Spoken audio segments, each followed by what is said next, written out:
Good morning. Thank you for joining us for Addressing the Literacy Crisis Through Toys. Our presenter is Clement Chau. Clement? Thank you. Okay. Hi, thank you for coming to this presentation, and thank you especially to Toy Fair University for this opportunity.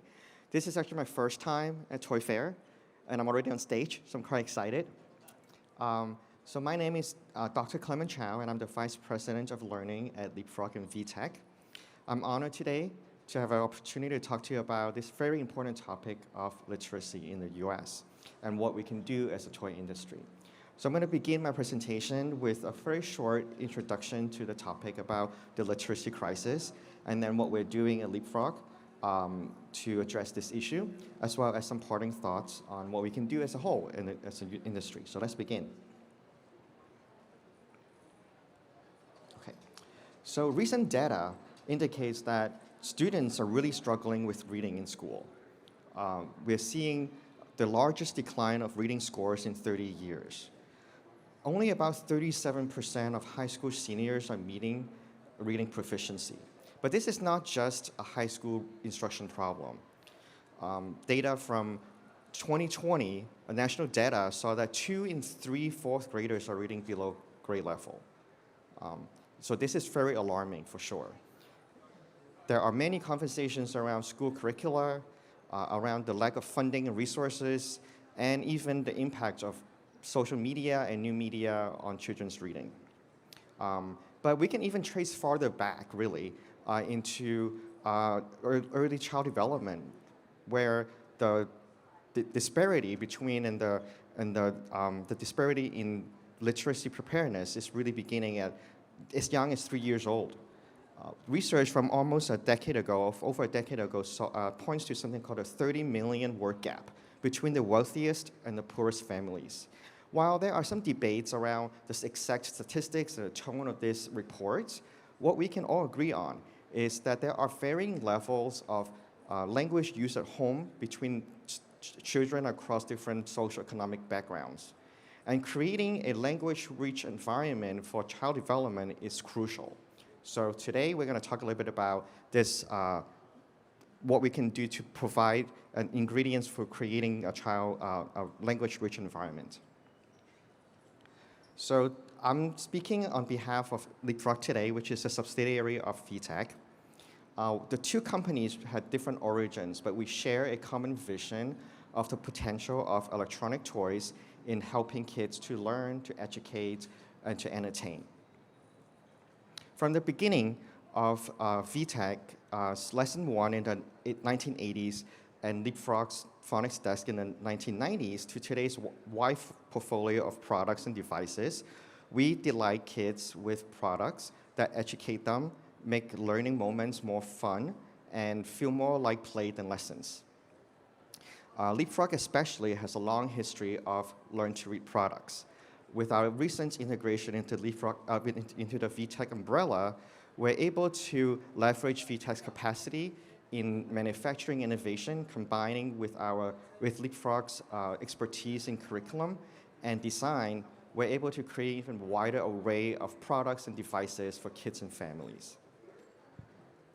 So in talking about learning toys, a metaphor that is often brought up is the chocolate-covered broccoli. How many of you have heard of that, right? And many people assume that kids are naturally resistant to learning, right? We have to cover the learning into something that they would rather do. But we don't subscribe to that mentality. We believe that kids are naturally eager to understand and to express themselves. And so from the very beginning with the phonics desk, we create a variety of products and experiences where we engage kids and to allow them to explore, experiment, and even make mistakes as they grapple with new skills and new concepts, right? So our products are not intending to hide any of the learning. They are not chocolate-covered broccoli. With that as our guiding philosophy, so how do we create our products? Leapfrog is fundamentally multidisciplinary. Every product is a collaboration between learning design, product development, and consumer research. Learning design is led by an in-house learning team consisting of members holding advanced degrees in various disciplines like child development, educational psychology, early literacy, cognitive science, and so on. The learning team is responsible for crafting the curriculum in every of our educational products. They also advise and support in product development and content development, and support our marketing and business functions.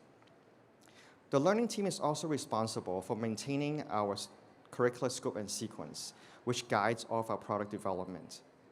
The scope and sequence is really a compendium of 20 plus years of curriculum knowledge, educational research, and best practices.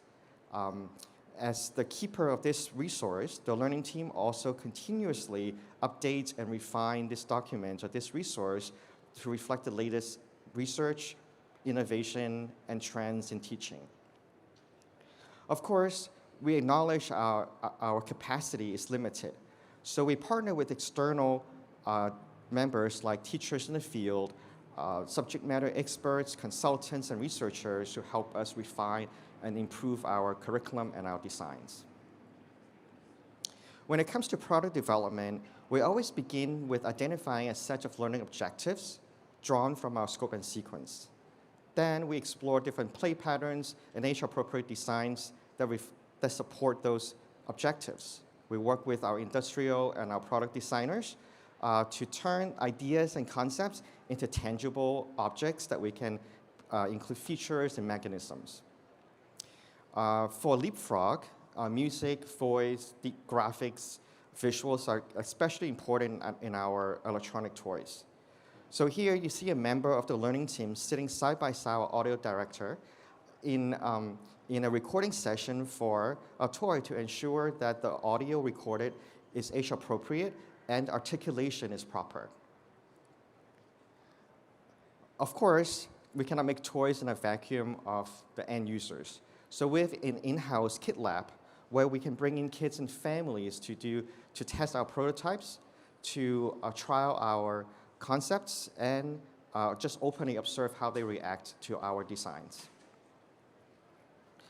Speaking of the lab, in extension to that is our consumer research team. They employ a variety of methodologies, including focus groups where we ask questions like how parents think about their kids' reading abilities or their child reading at home. We conduct large-scale surveys and do analyses on extent and market data. We do a lot of in-field projects like a shopper studies where we can actually hear directly from consumers what they see and think and feel about our products in the field. And we also collaborate with third-party and independent research organizations where they can inform us how our products are perceived in homes and in schools and other settings. So what I believe that this collaborative yet curriculum-focused approach affords us is a discipline to strategize and create a portfolio of products that really match the needs of kids at their different ages and stages. When it comes to literacy, we recently formalized a framework called the Leapfrog Reading Journey. This framework outlines 4 critical stages or key stages of children's reading development from birth to 7 years, beginning with baby sounds and babbles, to toddlers' explosive oral language development, preschool alphabet knowledge and vocabulary, as well as phonics-based reading skills in elementary years. As you see here, learning to read is not just about matching sounds to letters. There's many different skills and concepts at the different ages and stages. And so at Leapfrog and VTech, we don't think of just one item or one product that is going to address all of these needs, right? We build a variety of experiences based on this framework. So let's go through some of these steps. So in stage 1, kids really benefit from hearing a lot of language sounds from their native language, right? So in a product like My Pal Scout Smarty Paws, kids can hear fun phrases like wiggle, wiggle, waggle, where they hear 3 words sharing very similar language sounds, but one with a different vowel sound. I want to take a moment here to talk a little bit about MyPal Scout. So for those of you familiar with Leapfrog, you might recognize MyPal Scout as a core product in our line for many years. At first, we developed MyPal to introduce to infants first words and songs and phrases, right? It was more of a solo plush experience. But recently, as we are working with our external advisors, we learned about the importance of early parent-child oral interactions, oral language interactions, even before they begin saying the first formal words. And so we set out to reimagine MyPal Scout by integrating these Smarty Paw sensors that trigger responses when multiple people play together, therefore transforming a solo play toy into a context for more of a language-rich co-play experience. Other considerations in the stage 1 products include, let's say my Peekaboo laptop, where we have our kids can hear oral language and stories, hearing rhymes and songs in the Letterbug, or we do this a lot with our interactive toys, where we have prompts for kids to point to or follow along, such as in our ABC and activity wooden table. In stage 2, we're especially concerned with products to facilitate children's early language use. They're beginning to verbalize and to really grow their vocabulary. And so many of you, as parents, may remember the importance of reading aloud to their kids during the toddler years. There's no question how important hearing books read aloud is to toddlers' years. So Storytime Buddy is really another good exemplar of the Leapfrog approach. We actually didn't set out to create a plush toy to begin with. We knew about the importance of the read aloud experience for kids, and so we were just trying to think about what we can do to support and facilitate this parent-child read aloud context. We brought in families into our lab with an open mind. We just asked parents to bring their toddlers in and their toddlers' favorite books, and we just watched parents read to their kids for days. We saw how parents might point to particular pictures in the book, repeat sentences, ask questions, make character voices. We also saw a lot of parents brought in their kids' favorite plush or blanket along to the read aloud. And so from these observations came the Storytime line of products. This is really an example of where we start from observations in the lab and build concepts and eventually a product. Other considerations in stage 2 include toys that invite kids to respond and imitate words, where we have products that have a lot of repeat language patterns, as well as opportunity for kids to play ABC games and sing along to the alphabet song. As we graduate from playful toys into content-focused devices and platforms, our curriculum-focused approach doesn't change. We have products in stage 3 that have exercises for letter writing, letter sounds, letter recognition, as well as phonics skills like blending sounds into words, all set in engaging, fun games and activities. And finally, at stage 4, kids are beginning to use their growing phonics skills and phonics knowledge to read text with support, to play games for spelling and word building, and maybe to decode some words independently. Our devices feature smart supportive mechanisms and technologies to really help and scaffold that experience so that kids can build the confidence of reading. So as you can see, we take a framework that is really based on what we know about kids' learning, development, and their ages and stages, into a portfolio of products that reflect their needs and what's age appropriate for them. Here I want to emphasize again that we're not looking for the one magic product that will address all of these different skills, but create a portfolio of experiences and provide guidance to parents to understand how to choose what is most appropriate for their kids based on their needs, based on any factors and preferences. So taking a step back, what does it mean for the industry? First, I'm talking about literacy today, but members in the audience might not share the same objectives. But we can all rally around the power of play and the power of toys. Here I want to give a shout out to the Genius of Play initiative, who has really created many resources to help the manufacturers and the industry understand how toys can take a role in helping children's development.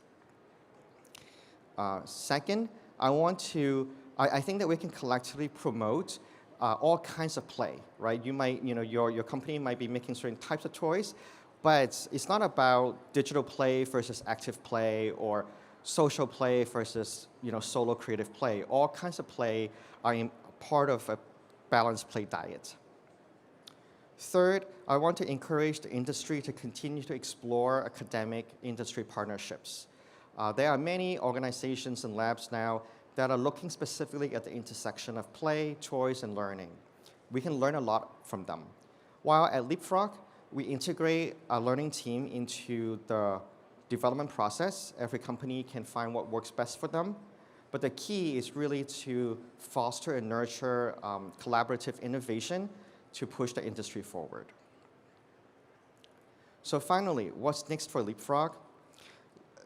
Leapfrog has had a long history of creating literacy products. With close to 30 years of history and our integration into the VTech umbrella, we're able to create a wide variety of devices and toys, allowing us to have many more touch points into supporting early literacy. I'm reminded that while the landscape of toys are ever-changing with new brands, new technologies, new trends, even new market spaces, kids' needs are fundamentally the same. So are our role in helping kids, families, and parents with playful learning. So today, I hope that my presentation helped the industry realize a role that we can take in helping with the literacy crisis. And even beyond literacy, our role in helping kids foster their curiosity, confidence, and competence to fulfill their full potential. Thank you.